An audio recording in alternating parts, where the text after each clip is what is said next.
अगर किसी ने अपना रिस्क बढ़ाना है तो वो इस्तगफार को पकड़ ले। इनफैक्ट रसूलुल्लाह सल्लल्लाहु अलैहि वसल्लम मेजॉरिटी साहबा जब उनसे कोई जिक्र पूछते थे तो या वो दुरूद इब्राहिमी बताते थे या वो इस्तगफार बताते थे। ये साबित है सही हदीस से।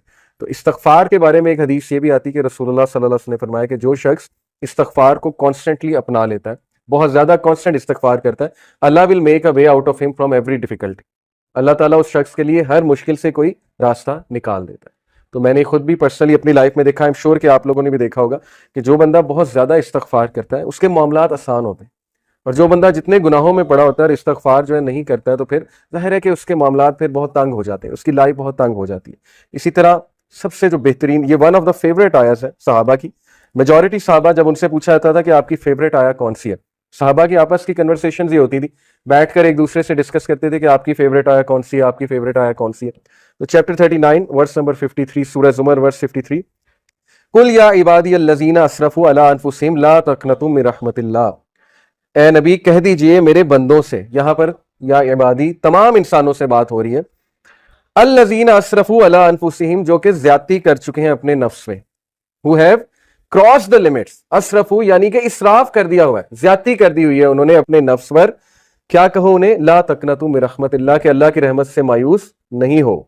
इन्नल्लाह यग़फ़िरु ज़ुनूबा जमीआ, बेशक अल्लाह ताला तमाम गुनाह माफ कर देता है, तमाम गुनाह माफ कर देता है। एक हदीस कुदसी में आता है कि अल्लाह सुब्हानहू तआला कहते हैं कि ए इब्ने आदम, अगर तू मेरे पास गुनाह लेकर आए और तेरे गुनाह जो है वो जमीन से आसमान तक जो है वो डिस्टेंस को फिल कर रहे हैं, लेकिन तुम मुझसे सिंसियर रिपेंटेंस करता है तो मैं तुझे माफ करूंगा। अभी बहुत खूबसूरत हदीस आपके सामने आएंगी अल्लाह सुब्हानहू तआला की मर्सी के हवाले से। एक हदीस आपके सामने रखता हूं, अली इब्ने तालिब रज़ियल्लाहु ताला अन्हु रिपोर्टेड, ये अल मुस्तदरक की हदीस है, सही है अकॉर्डिंग टू अल्लामा अलबानी, और अली रज़ियल्लाहु अन्हु से बहुत कम हदीस मरवी हैं। अली रज़ियल्लाहु अन्हु रिपोर्टेड द मैसेंजर ऑफ अल्लाह सल्लल्लाहु अलैहि वसल्लम सेड, वेरिली अल्लाह इज एस्टोनिश्ड, अल्लाह की एस्टोनिशमेंट ये अल्लाह का एट्रीब्यूट है। और अल्लाह कैसे एस्टोनिश होता है ये एक जाहिर है कि मुतशाबिहात में से अल्लाह नोज बेस्ट, लेकिन Allah is astonished at a servant, Allah एक इंसान पर एस्टोनिश होता है when he says there is no god but you, ला इलाहा इल्ला अंता, but I have wrong myself so forgive me, for none forgive sins but you. ये एक दुआ है पूरी, ये दुआ मैं आपको पढ़ के सुनाता हूँ। ला इलाहा इल्ला अंता इन्नी कद ज़लमतु नफ्सी फग़फ़िरली ज़ुनूबी इन्नहु ला यग़फ़िरु ज़ुनूबा इल्ला अंता। ये पूरी अरबी में जो है वो दुआ है। दुआ का ट्रांसलेशन क्या है, there is no god but you, I have wrong myself so forgive me, for none forgive sins but you. अल्लाह एस्टोनिश करता है ऐसे बंदे पे, और अल्लाह कहता है my servant acknowledges that he has a lord who forgives and punishes. अल्लाह एंजल्स को कहता है, अल्लाह ताला बोलता है कि क्या मेरा बंदा ये एक्नॉलेज कर रहा है कि उसका एक रब है और वो रब जो है गुनाहों को माफ करता है, यानी अल्लाह को इतनी खुशी होती। इसी से रिलेटेड एक और हदीस है कि जब एक गुनाहगार, सही बुखारी की हदीस है, जब एक गुनाहगार शख्स अल्लाह से गुनाहों की माफ़ी मांगता है तो अल्लाह को इस तरह की खुशी होती है जैसे एक इंसान जिसका कैमल डेजर्ट में लॉस्ट हो गया था और वो अपने कैमल को ढूंढ रहा था और उस कैमल पे सारा सामान था, उस कैमल पे पानी भी था, उसका बाकी भी दीगर सामान था, और अचानक उसे दूर से वो कैमल चला नजर आता है तो वो खुशी में आपे से बाहर होकर जो है वो ये कहता है कि अल्लाह मैं तेरा रब हूं और तू मेरा बंदा है। ये हदीस के अल्फाज, यानी खुशी में इस तरह के अल्फाज कह देता है। तो अल्लाह ताला को इस लेवल की जो है वो खुशी होती है जब गुनाहगार बंदा अल्लाह से बात करता है, जब गुनाहगार बंदा अल्लाह सुब्हानहू तआला को पुकारता है। हमें ऑन दी अदर हैंड शैतान ने जो वसफा डाला है कि तेरे तो इतने गुनाह है, तू तो इतना गुनाहगार है, तू तो इस काबिल ही नहीं कि अल्लाह तक तेरी बात पहुंचे या अल्लाह तुझे रिप्लाई करे या अल्लाह तेरी आवाज सुने। हदीस तो कंप्लीटली इसके बरक्स कह रही है। हदीस तो कह रही है कि गुनाहगार बंदा जब तौबा करता है उस पर ज्यादा खुशी होती है अल्लाह ताला। And it perfectly make sense. मैं एक टीचर हूं, आप में भी शायद कोई टीचर हो, जब अच्छे स्टूडेंट जो है वो ए लेते रहे, ए स्टार लेते रहे, मुझे कोई इतनी खुशी नहीं होती, मैं कोई सरप्राइज नहीं होता हूं। लेकिन जब बैक बेंचर और एक ऐसा स्टूडेंट जिसका रिकॉर्ड ही कोई नहीं है वो अगर अच्छे नंबर ले ले तो मैं एस्टॉनिश भी होता हूं और जाहिर है कि मुझे दुगनी खुशी होती है, शायद इससे भी ज्यादा खुशी होती है। तो it perfectly make sense. Okay, तो ये एस्टॉनिशमेंट के बारे में, अल्लाह की एस्टॉनिशमेंट ये अल्लाह का एट्रीब्यूट है कि रब एस्टॉनिश होता है, और इसीलिए अल्लाह ने अपने अर्श पर लिखवाया ना कि वेरिली माई कंपैशन ओवरकम्स माई राथ, बेशक मेरी जो नरमी है या मेरा जो कंपैशन है, मेरी जो मोहब्बत है, मेरी जो मर्सी है वो मेरे गुस्से पर हावी है, वो मेरे गजब पर हावी है। और ऐसा ही है, हम अपनी जिंदगी के मामलात देख लें, अगर अल्लाह हमें हमारे गुनाहों पे फौरन पकड़ शुरू कर दे तो शायद हम में से कोई भी जिंदा ना बचे, तो शायद हम में से कोई भी जो है वो इस जमीन पर चल ना सके। लेकिन कितने चांसेस देता है, कितने चांसेस देता है अल्लाह।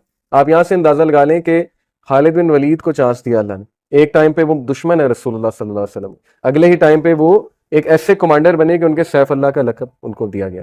हालांकि जाहिर है एट वन मोमेंट गुनाह कर रहे हैं, नबी के खिलाफ तलवार निकाल रहे हैं, इससे बड़ा गुनाह और क्या है। बहुत बड़े बड़े गुनाह लोगों से हो जाते हैं, लेकिन अल्लाह का दरवाजा हमेशा खुला है।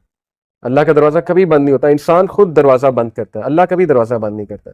ओके, सो इसके बाद मैं तौबा की कंडीशंस के बारे में आप सबसे बात करना चाहूँगा। बहुत ज़रूरी है कि चूँकि तौबा एक बेहतरीन अमल है, बहुत बड़ा अमल है, ये हमारे बाप का अमल है, हज़रत आदम अलैहिस्सलाम का अमल है। तो इट इज़ इम्पॉर्टेंट कि हम जानें कि सिंसियर रिपेंटेंस होती क्या है। उससे पहले एक और हदीस मैं आपको सुना दूँ, सिंसियर रिपेंटेंस की इंशाल्लाह बात कर रहे हैं। सिन ड्यू टू डिज़ायर, डिज़ायर की वजह से सिन और एरोगेंस की वजह से सिन, ये दो मुख्तलिफ चीज़ें, ये समझ लें। अबू नुएम रिपोर्टेड, ये हिलियतुल औलिया एक किताब है बहुत ज़बरदस्त, उसमें सलफ के वाक़यात मौजूद हैं। अबू नुएम रिपोर्टेड सुफियान इब्ने उयैना रहिमहुल्लाह said, whoever commits a sin due to desire, जो भी गुनाह करता है ख्वाहिश की वजह से, verily whoever commits a sin due to desire, we should hope for his repentance, हमें उम्मीद होनी चाहिए कि उसका गुनाह माफ हो जाएगा। क्यों? verily एडम अलैहिस्सलाम disobeyed due to desire and he was forgiven, क्योंकि हमारे बाप आदम अलैहिस्सलाम ने डिजायर की वजह से, डिजायर थी ना कि अल्लाह ने मना किया ट्री से नहीं खाना, सेल्फ कंट्रोल ज़ाहिर लूज हो गया फॉर वट एवर रीजन, और डिजायर की वजह से जो है या क्यूरियोसिटी की वजह से है, गुनाह कर बैठे।